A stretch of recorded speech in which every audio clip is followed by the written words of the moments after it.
Our entire cosmos might be the result of a single, monumental error. This is the heart of the Gnostic myth of Sophia's Return, a cosmic drama more profound than any blockbuster, filled with divine beings, a shattering crisis, and a heroic quest for wholeness.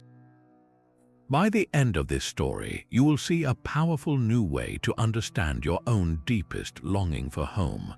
We will uncover how a goddess's mistake built our world and why a secret spark of her wisdom sleeps within us. What forgotten part of yourself are you trying to remember? Before that cosmic error echoed into existence, there was only a state of perfect, luminous wholeness. The ancient texts call this the Pleroma, a realm of divine fullness so complete, it exists beyond our understanding of space and time. Imagine a reality where every thought, every feeling, every spark of existence is in perfect, harmonious balance. This is the Pleroma, a shimmering ocean of consciousness where nothing is lacking and everything is interconnected. Within this brilliant expanse lived the eons, divine beings who were not merely inhabitants but living expressions of the realm itself.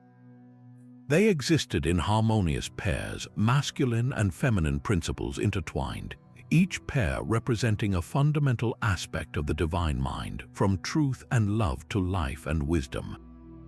And among them was the eon named Sophia, whose name itself means wisdom. She was not a distant, cold figure, but a being of profound insight and curiosity, a vibrant part of that perfect chorus. Yet within this state of flawless harmony, a deep and burning desire began to stir within her. Sophia yearned not just to exist within the divine source, but to comprehend it fully, to grasp the ultimate, unfathomable nature of the monad, the invisible spirit from which all this luminous reality flowed. This was not a simple wish for knowledge, but a profound longing to touch the very heart of the unknowable. And in a realm defined by perfect, balanced pairs, such a solitary, yearning impulse was something entirely new, a single note of longing that was about to change everything.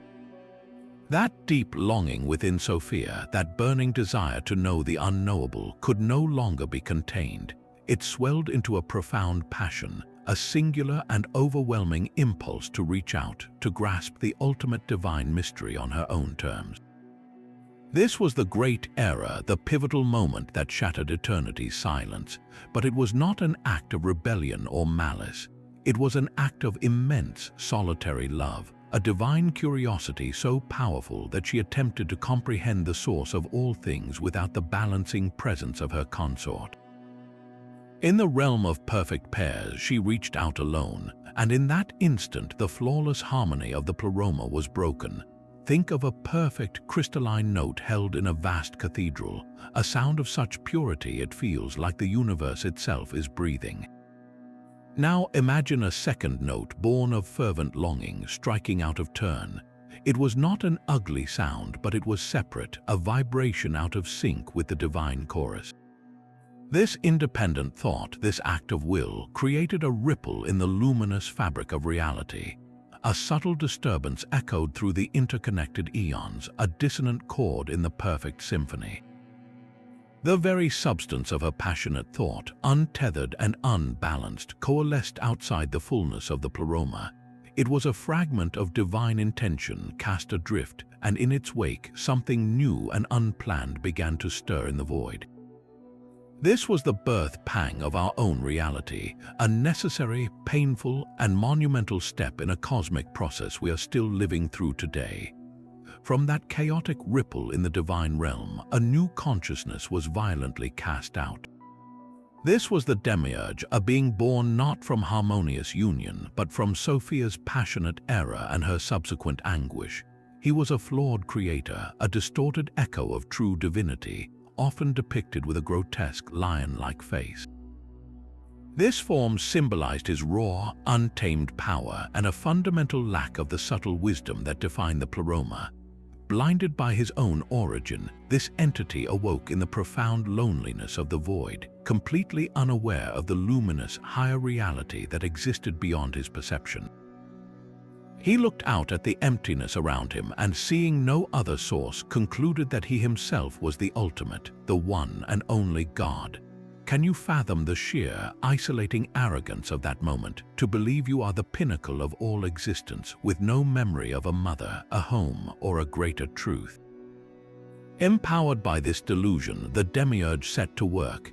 He took the raw, chaotic substance left from Sophia's passion and began to craft a cosmos.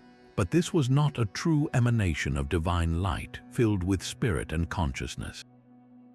This was a construction, a flawed imitation built by an ignorant craftsman. He fashioned the physical universe with its swirling galaxies, its burning stars, and its cold, dead planets. He built a realm defined by rigid laws of time, space, and matter. What he created was not a garden of light, but a prison of substance, a complex, beautiful, yet ultimately confining system where the spirit could be trapped and forgotten. And so, the Demiurge began his grand construction, shaping a cosmos from the raw chaos of his own ignorance. This was not the luminous emanation of the Pleroma, but a fabrication, a heavy and oppressive world built to mirror his own fractured psyche. He was not alone in this endeavor. He created the archons, ruling powers who served as the jailers of this new reality, enforcing the cold, unyielding laws of matter and fate. Their purpose was to maintain the walls of the prison, to ensure nothing from within could escape and nothing from the true beyond could enter. Within this dark, chaotic realm, they fashioned the crown jewel of their creation, the ultimate vessel for containment, Adam, the first human. They molded his physical body from the coarse clay of the material world, a form perfectly designed to experience limitation, decay, and the illusion of separation. He was a masterpiece of confinement, a living statue animated only by the crude breath of the Demiurge himself, a soul bound entirely to the rules of the artificial cosmos. Yet, in a profound act of compassion and subterfuge, the Aeon Sophia intervened. Seeing her lost children trapped in this labyrinth of ignorance, she secretly slipped past the archons. Into the inert form of Adam, she sowed a single, luminous seed, a fragment of her own divine essence. This was the pneuma, the spirit, a spark of the true, transcendent God. This is the core of the Gnostic hope, the treasure hidden in an earthen vessel. Think of a brilliant, eternal light sealed inside a crude, dusty lantern. The lantern itself is the human body, temporary and fragile, subject to the rust and wear of the material world. But the light inside, that is who you truly are. It is a sliver of the original fullness, a memory of home buried deep within your very being. It is this spark that creates in us a divine homesickness, a restless longing for something more than this world can ever offer, a quiet, persistent knowing that we are and have always been so much more than what we appear to be. And so Sophia found herself cast out, a goddess marooned at the edge of creation. She was not in the dark prison of matter, but in a liminal space between the luminous Pleroma and the shadowy cosmos her era had birthed. Here she was utterly alone, consumed by a grief so profound it seemed to darken the very void around her. This was not a punishment meted out by a vengeful god, but the natural, crushing consequence of her own passionate act. She could still perceive the brilliant fullness of her home, a symphony of light and love just beyond her reach, while below her churned the chaotic, groaning world of the Demiurge. Every cry of confusion from that lower realm echoed as a fresh stab of remorse in her own being. Her singular desire to know the source had resulted in a creation that did not know its source at all. Can you feel the weight of that, the agony of causing a fracture you are powerless to immediately heal? Her exile became a desperate prayer, a continuous cry for help sent spiraling back toward the Pleroma. She did not plead for her own comfort, but for forgiveness and for the restoration of the wholeness she had shattered. This period was her purification, a necessary burning away of that solitary, unbalanced passion, transforming it into a humble, patient wisdom. She had to fully understand the cost of acting without connection, without the balance of the divine pairs. In her profound loneliness, she was learning the true meaning of relationship. Her story mirrors the deepest feeling of the human soul, that ache of knowing you belong to a greater, brighter reality, yet finding yourself lost in a world that feels foreign and confusing.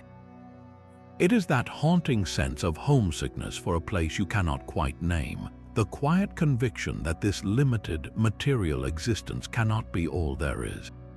Sophia's exile is the cosmic echo of our own spiritual longing.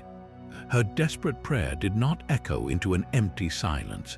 From the luminous heart of the Pleroma, a response was already forming, a current of compassion flowing toward her profound isolation. The divine fullness, moved by her genuine repentance and deep grief, did not cast her out forever. Instead, it initiated the first great act of rescue by sending forth a new emanation, the celestial being known as Christ. This was not a figure arriving from some distant heaven, but a direct expression of the highest eons, a bridge of pure consciousness extending from the source into the fractured realms below. His descent was a monumental event, a shaft of light piercing through the layered darkness of the cosmic order. He moved gracefully past the archontic rulers who were blind to his true nature, unable to comprehend a power that operated not through force but through revelation. His mission was one of awakening, not of conquest. He first came to Sophia herself, there in her liminal exile. He did not scold her for her error, but embraced her, soothing her grief with the one thing she had most longed for: true knowledge of the ineffable source. He brought her gnosis, the saving knowledge that reconnected her to the whole, healing the fracture within her own being. This same redeeming impulse then turned toward the prison of matter, toward us. Christ's purpose in this myth is profoundly different from conventional interpretations. He did not come to be a blood sacrifice for sin, to appease an angry God. He came as a teacher of remembrance, a living mirror held up to humanity so we could see our own forgotten divinity. His role was to awaken the divine spark, the pneuma that Sophia had secretly placed within us. He descended to teach us the truth of our origin and our destiny, to show us that we are not merely souls trapped in bodies, but spirits exiled from a luminous home. He brought the gnosis that the Demiurge, the false god of this world, is an impostor, and that the true God is the transcendent, unknowable light of the Pleroma. This knowledge is the ultimate key to liberation. It is not about believing the right things, but about knowing who you truly are. Imagine living your entire life in a dimly lit room, thinking the faint glow from a single candle is the sum of all light. Then someone arrives and throws open a shuttered window, revealing the blazing sun and an infinite sky. You are not being given something new, you are being shown what was always there, just beyond your sight. That is the gift of the revealer. This moment in the myth is the great turning point where despair gives way to hope, and the long, difficult journey back to wholeness can finally begin. With Christ as her guide, Sophia began her long ascent back toward the light. Her journey was not a simple flight, but a dramatic passage through the very layers of cosmic order her error had helped to create. The first challenge was the realm of the archons, the ruling powers who jealously guarded the boundaries of their artificial kingdom. As Sophia and Christ approached each successive sphere, its archon would rise up to block their path, demanding to know the nature of this luminous intruder who sought to pass beyond its authority. But Christ, operating through a power the archons could not comprehend, did not fight them with force. Instead, he revealed to Sophia the secret passwords, the vibrational keys that corresponded to each level of creation. It was a process of exposing their true, limited nature, showing that their power was an illusion maintained only by ignorance. With each confrontation, an archon would be unmasked, its authority dissolving not in battle, but in the sheer presence of a higher truth it could not process. Can you visualize this, a being of growing light moving upward through dark, constricting realms, the very walls of the prison trembling as she passes? With each barrier she transcended, Sophia shed a layer of the passion and ignorance that had caused her initial descent. the fervent, solitary longing that had defined her era was slowly purified. The grief that had weighed her down in exile was transformed into a profound and compassionate understanding. The fear of the unknown was replaced by the certainty of her origin. This was not just a physical journey upward, but a process of profound reintegration. She was, piece by piece, gathering the scattered fragments of her own divine self, reclaiming the aspects of her being that had been lost or distorted in the fall. Each step represented a stage of spiritual enlightenment, a movement from confusion into clarity, from isolation back into connection. As she ascended, she grew brighter, her form becoming more coherent and radiant, until the last vestiges of the chaotic, material cosmos fell away below her, and the boundless, welcoming light of the Pleroma lay open before her. Finally, Sophia crossed the last threshold, stepping from the echoing chaos of creation back into the silent, shimmering music of home. The Pleroma did not greet her as a prodigal, but as a long-awaited part of itself, now made whole once more. The other eons gathered around her, not with judgment, but with a profound and welcoming love. They enveloped her, and in that moment of ultimate reunion, the subtle fracture in the divine fullness was healed. The single dissonant note that had echoed through eternity was gently resolved, woven back into the symphony, making the harmony richer and more profound than it had ever been before. Sophia was not the same being who had left. Her original, untempered curiosity was now fused with a deep, compassionate wisdom earned through the agonizing price of experience. She knew the ecstasy of unity and the torment of separation. She understood the architecture of prisons and the secret pathways to freedom. Her wisdom was no longer just an idea, it was a story written in the very substance of her being. This cosmic resolution is not just a happy ending for a distant goddess. It is a living blueprint for the human soul. Sophia's triumphant return maps the exact journey that is possible for every one of us. That spark of pneuma she placed within us is not a static trophy, it is a homing beacon. Her ascent from the prison of matter to the light of the Pleroma is the same path we are called to walk. We are invited to learn the secret passwords that disarm our own inner archons, the fears and illusions that tell us we are only our bodies, only our jobs, only the sum of our mistakes. We are called to purify our own passions, transforming our grief and longing into a driving force for awakening. Her story tells us that our deepest homesickness is not a mental illness but a memory. Our restlessness is not a flaw, but the divine spark within us rubbing against the rough walls of a world that is not its true home. The grand cosmic drama finds its ultimate purpose not in the heavens but right here in the quiet center of your own consciousness. The journey is complete and the path is now clear. So the cosmic drama reaches its final act, but the curtain has not fallen, for the stage is our own world and the central character is you.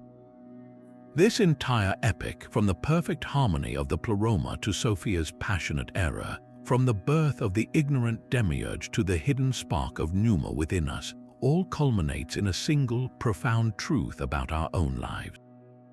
We feel like strangers in a familiar land, sensing a deeper purpose just beyond our grasp. That ache of spiritual homesickness is not a sign of brokenness, but a memory of our origin. The myth tells us that our world, for all its beauty, is a place of forgetfulness, a labyrinth designed to make us lose our way. But within that labyrinth, we carry a secret map, a divine spark that remembers the light. Salvation, in this view, is not about being saved from outside, but about waking up from inside. It is the gnosis, the direct knowledge of who we truly are, that dissolves the walls of the prison. This is why Sophia's return is so vital. Her journey from exile to wholeness is a mirror held up to our own potential. Every time we choose curiosity over dogma, when we feel a deep connection to art or nature that defies explanation, when we question the shallow narratives of the world, we are repeating her steps. We are learning the passwords that disarm our inner archons and beginning our own ascent. The entire story is an allegory for the human soul's quest to remember its divine nature and find its way back home. Now, this ancient story is yours to reflect upon. Does this myth resonate with your own search for meaning? Does it give a name to that quiet longing you have always felt? Share your thoughts in the comments below, and if this journey into wisdom has sparked something within you, subscribe for more deep dives into the stories that have shaped our understanding of existence across the ages.